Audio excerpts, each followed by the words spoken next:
এটা 12 মাসের মতোই হচ্ছে। দেখুন, একদিকে কাঁচা একদিকে পাকা। চাইলে আপনার হাই ফ্রেন্ড, চলে এলাম একটা নতুন ভিডিও নিয়ে। আমি বিপ্লব, আপনারা দেখছেন লাইট গার্ডেন 6239 চ্যানেল। এবার যে গাছটা দেখতেই পাচ্ছেন, কি বিষয়ে আজকে কথা বলবো, যে কমলা, আমার কমলা চায়না কমলা গাছটা আজকে দেখাবো আপনাদেরকে। ভিডিওটা কোনো রকম স্কিপ না করে ভিডিওটা দেখতে থাকুন। এবং এই যে দেখতে পাচ্ছেন, এটা আমার চায়না কমলার গাছ, 2 বছর বয়স। এই যে দেখুন, সাইজটা অনেক ভালো হয়েছে। এই যে এবার বেশি হয়নি, রিপোর্ট করেছিলাম সেজন্য।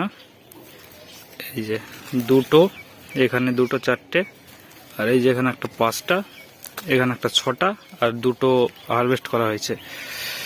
মোটামুটি 6টা 8টা হয়েছিল। তো দেখতে পাচ্ছেন, অনেকে বলে চায়না কমলা মিষ্টি হয় না, তাদের উদ্দেশ্যে বলবো, কিন্তু ছাদ বাগানে চায়না কমলা একটা রাখুন, কেননা চায়না কমলা মিষ্টি হয়। অনেকে ধারণা যে কমলা মিষ্টি হয় না, কিন্তু না, এটা মিষ্টি হয়। আর একটা কথা বলবো, এই যে দেখছেন, এক সাইডে পাকা এবং এক সাইডে কাঁচা ফল দেখতে পাচ্ছেন। এই যে শুধু একটা দুটো না, অনেকগুলো আছে। এই যে দেখুন, এবং এই যে দেখতে পাচ্ছেন, এই যে অনেকগুলো আছে। কে কোথা থেকে দেখছেন কমেন্টে একটু জানাবেন। আর ভিডিওটা যদি ভালো লাগে লাইক শেয়ার কমেন্ট করবেন এবং চ্যানেলটা সাবস্ক্রাইব করে রাখবেন। কিন্তু এটা 12 মাসের মতোই হচ্ছে। দেখুন, একদিকে কাঁচা একদিকে পাকা। চাইলে আপনারা ছাদ বাগানে একটা চায়না কমলা গাছ রাখতে পারেন।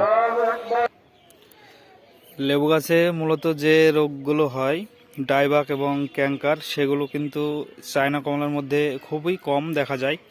আর যত্ন বলতে সেরকম কিছু লাগে না। যখন কচি পাতা আসবে, একটু প্রফিক সুপারটা স্প্রে করলে যথেষ্ট, এবং মাঝে মধ্যে ফাঙ্গিসাইড।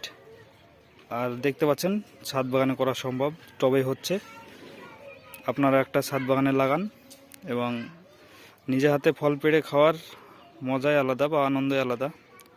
চাইলে আপনারা একটা করতে পারেন। ভালো থাকবেন, সুস্থ থাকবেন। ভিডিওটা যদি ভালো লাগে লাইক শেয়ার কমেন্ট করবেন এবং চ্যানেলটা সাবস্ক্রাইব করে রাখবেন। আর কে কোথা থেকে দেখছেন একটু কমেন্টে জানাবেন।